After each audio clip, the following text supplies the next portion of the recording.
commitment. There's almost nothing written about how can we become more effective at working together. That's why we made what we believe was our contribution to the management literature here. Can we make a substantive contribution to, and I'm going to call it again, Leadership 301. This is the hardest part of leadership. Can you get agreement on how people want to work together? What we did in the research is we started with identifying 60 case studies where we felt there was effective collective action.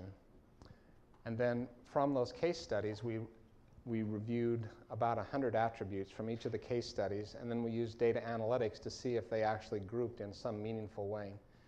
And we found 8 fundamental groupings that we observed from these 60 case studies that we evaluated, and then we decided to just simply array them on this simple chart. So the y-axis at the very top, landlord and tenants. So the macro direction of the enterprise is very top-down. And we illustrate that in the book with a series of case studies. The whole book is organized in a case study kind of way, and every chapter is organized exactly the same, so it's very easy to read. Read one chapter, and then you can actually very quickly understand how we assembled the other 7 chapters as well. But we illustrate this with Apple Computer, and we say Apple is the landlord. They control who gets to be a tenant on the iPhone and the iPad, et cetera, et cetera. And then the tenants to that landlord are the application developers. Think about how well you'd value that iPhone or that iPad if there were no applications. How valuable would that be to you? There's 15,000 knowledge workers in Cupertino. There's 500,000 apps available from over 300,000 independent application developers. Apple was able to corral, if you will, those application developers in a landlord and tenants kind of model. So the landlord sets the rules. The tenants come because they want to actually rent property on that space because they get 1/3 of the revenue, or maybe they get 70% or 30%, I don't remember. But anyway, from the revenue that flows through that app store, it goes back to the application developer. Think of the power of Apple and what they've been able to achieve with this notion that as one behavior, collective leadership being exercised now beyond the borders of Cupertino, not those 15,000 knowledge workers in Cupertino, much, much broader audience. Now drop down to the bottom of the y-axis, community organizer and volunteer. Now the macro direction is emergent, it's bottoms up, it's no longer top down. And we illustrate that with a series of case studies in the book. But one of them, the open source software. So think of the Linux software, think of Linus Torvalds, think of those independent application developers who are helping to improve that Linux kernel and providing an option to the other packaged software and doing it in an open source way. How does he bring together tens of thousands of software engineers to contribute? We believe he uses this archetype of community organizer and volunteer. And my son, who's a software, he's working on his PhD at Stanford right now in computer science, and he says to me when I talk to him about this, he says, "Dad, but remember when you talk about Linus Torvalds as the community organizer, he's also, in addition to being the community organizer, he's a benevolent dictator." The benevolence allows him to hold his community together. The dictator allows him to make decisions on changes to the Linux kernel that get recommended by software engineers, and he makes a judgment on whether he thinks it's additive or not. So he's a dictator, if you will, in accepting those, but he's benevolent in his willingness to and his ability to hold them all together. Now the x-axis, where the micro tasks of the enterprise are highly scripted. We use the conductor and orchestra, leader-follower pair to try to illustrate that. And then when it's very emergent, we use producer and creative team. And then just to try to emphasize, while I might have a default archetype, my default is one of these hybrids. I default to this notion of the architect and builder. I like to be the architect. I like to get my partners in the room, and I like to say to them, guys, I want nothing less than clear leadership in professional services. Deloitte should be the undisputed leader in professional services, and I'm content with nothing less. So if you're leading a component of Deloitte, I want to know, what are you doing to become the leader in your market segment that you're after? Give me the business plan that's going to put you in place for that leadership position. And if they say, well, Jim, I need more than what I have to get there, I then bring focused market investment to try to support them as they're moving forward with that plan. But I like to think of myself as the architect. But I don't think that the organization itself necessarily, while there might be the leader having a default archetype, I think that what we can do and what we advocate is that you actually select the model that is most appropriate for the business purpose, so that an individual business process, you might be trying to drive performance with one management model, but yet another business process you'd drive differently. I sat down with John Chambers, the CEO of Cisco, and I was reviewing with him our model and getting his perspective. And he said to me very quickly, he said, well, Jim, let me tell you how we do things at Cisco. When we're doing new product development and we're actually trying to build a new value proposition we want to take to the market, we absolutely use the producer and creative team mode. It's very collaborative, and there's just simply not a lot of hierarchy there. I assemble a team of 30 and they collaborate and work effectively to try to develop a new value proposition.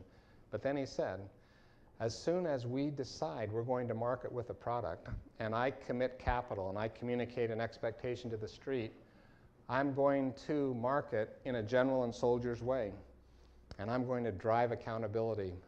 And we're going to have our very clear KPIs, and we're going to have our quarterly meetings, and I'm going to hold the organization accountable to move that forward. Let me make just a couple more points, and then I'm going to, we've got time, I think, for a few questions. Earlier, when I was talking about this notion of shift, I made reference to the generational changes that are occurring in the workforce. Think of my son, as one of these millennials. What is important to him? What does he really value? And if we were to say to him, we've got a big challenge for you, I need you to take the ball to make this happen, what does he do? He goes out to his network and he assembles his team and he works in a very collaborative way. And what's really important to him is his autonomy. In my case, I'm working on year number 38 at Deloitte. I'm one of these boomers. My parents grew up in the Depression. I like security. Now, I think it's important that I'm here for 38 years. It's the only job I've had since college. My son, dramatically younger than me, he's on job number 7. And he likes his autonomy. I mean, that's important to him. How does this crowd, who, if you say to a boomer, I've got a big challenge for you, we've got to get this done. It's important that we're able to move this forward this year. How does the boomer think about that? The boomer thinks about putting in place a hierarchical structure, articulating the goals, holding accountability, driving execution. The millennial, they think about the network that they're going to actually really leverage. I think the magic, I don't have this solved. I'd welcome anyone that has input or could make a comment here to help us try to solve this. The magic is today, can you get the very best of this world and simultaneously the very best of this world? Our speaker at Davos this year was Malcolm Gladwell, and he's the guy that wrote Tipping Point, Outliers, fascinating, super smart guy. He describes Apple Computer. Think of Apple Computer for a moment. Think of the late Steve Jobs. He thinks that Apple has mastered this, making this bridge. If you're a millennial at Apple, you're one of those 15,000 in Cupertino, you absolutely work your network. When the buses pull up in front of the Apple office in Cupertino, those buses are wired for Wi-Fi. When those Apple employees get on the bus and start moving home, they're banging away all the way. They're totally connected, constantly networking. When a decision needed to be made at Apple, those of you who've read Walter Isaacson's book of the late Steve, who made the decision at Apple? It's 15,000 knowledge workers in Cupertino. Who made those decisions? Steve. Steve. Steve. Steve. Today, Tim. I don't know how much Tim is going to change, but what Malcolm asserted is Apple has overlaid the very best of the hierarchical structure on top of an environment where autonomy was valued and networking was essential.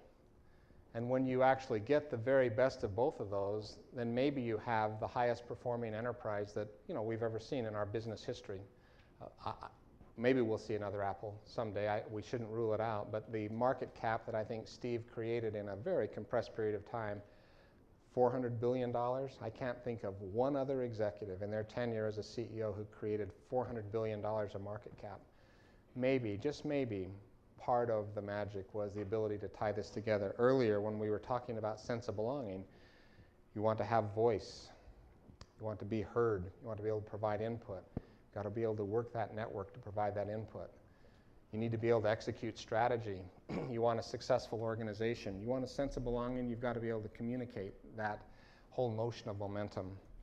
There's something there for us to think about, something there for us to really wrestle. If you're a leader as a boomer and you're leading a bunch of millennials, how do you find a way to tie them together? Now, what do you do? This is the last point. What do you do if you have a leader-follower mismatch? So you've got Quigley, architect, my default archetype. I've got a bunch of partners who think of themselves as volunteers and citizens. They don't think of themselves as builders. How does an architect lead a volunteer? And I know you can sort of smile at that volunteer idea, but the way that my partners might look at the world is, Jim, the Deloitte brand is powerful, and I'm enormously marketable. I could go anywhere, anytime, and I can do just fine, thank you. I'm going to volunteer to be part of Deloitte as long as I like you, and as long as I like the things you're doing, and I feel good about the direction of the organization. But when I no longer feel good about the direction of the organization, or I no longer feel respected, somebody earlier put that point of respect forward, then I'm out of here. So let me just show you again, please. Sounds like you're describing the partner as an investor. Partners are investors with respect to, I'm sorry, the question that was asked is, it sounded like I was describing a partner when I say that they're volunteers. I'm describing them as thinking like investors. Deciding whether to sell the stock. So that an investor can actually vote with their feet. They can sell and leave in terms of no longer having a presence or an investment there. And that's what happens in professional services. I'm going to hire this year 50,000 people in Deloitte. I'm an organization with 185,000 people. I'm going to hire 46 or 47,000 people. Earlier, Jeffrey made the point of the turnover out of the big four firms. It is part of what we do. They do vote with their feet, including at the partner level. And they're not walking with their financial capital, they're walking with their human capital. So as a leader, if what you want is organizational behavior from the team that you're trying to lead, I don't think you can be dismissive of this. And that's why I think this is Leadership 301, thinking about this deeply. Because I have every right, if I want to. I could, as a leader, say, guys, my default archetype is an architect and builder mode. And I'm the CEO. You elected me. If you don't like it, goodbye. Or learn how to adapt. Or maybe I could be open-minded enough to say there's probably more than one way to look at the world. So let me show you my buddy Guillaume one last time. This is what he did with his team. And that's Deloitte Australia now. Look at that architect and builder. Now think of Guillaume Swiggers, my CEO, 6'4" South African rugby player. He's comfortable as the architect. Look at his partners. The number of his partners who think of themselves as volunteers as their default archetype, or think of themselves as citizens. And so when you have your organization in this style, what Guillaume has developed, which I think is novel, is he came up with a leadership model that he calls blueprint plus ballot. So he, as the leader, puts forward his blueprint, but we're going to have, as suggested, people want to be heard. You've got to give the millennials voice. So the way that he gives them voice is he gives them a ballot. So imagine now you're a partner in Deloitte Australia, and imagine you're on Guillaume's extended leadership team. Guillaume doesn't think any team should be bigger than 200, so he disaggregates his 6,000 people into teams of 100 to 200, and he has 75 people on his extended leadership team. He has a strategy he wants to go forward with. He puts forward the blueprint. He assembles his 75 leaders in his extended leadership team. He makes his case why he wants this strategy executed. He gives them an audience response system and lets them vote. And then it just comes up on the screen what the 75 people in the room have said. If he doesn't have them, if he doesn't think he has a critical mass, he doesn't go forward. They talk about it. They figure it out. He then comes back to them 90 days later, puts forward a revised blueprint, asks them to vote again. Now he has them. Now, in Deloitte Australia, when you're voting, there's nothing casual about it. You're not thinking, what does Guillaume want to hear? You know, if you say yes, baby, that's coming to you. You're going to be held accountable to execute it. So you're very thoughtful. But then, when that team is committed, they own that strategy, and they really do truly execute it. I need to stop. I have one last thing I'd like to do just to close. Could you play that? I've got just a little video that I want to just show you for just a couple of seconds. This video is longer than I'm going to allow it to be. But I want you to think of my beautiful people in South Africa, and I want you to think of me trying to drive the as one strategy, my as one message. And then they sent me this YouTube link on a Saturday morning. How do you think I felt when I got this YouTube link on a Saturday morning? These are my beautiful people in South Africa. I love my people in South Africa. These are just young people that came together.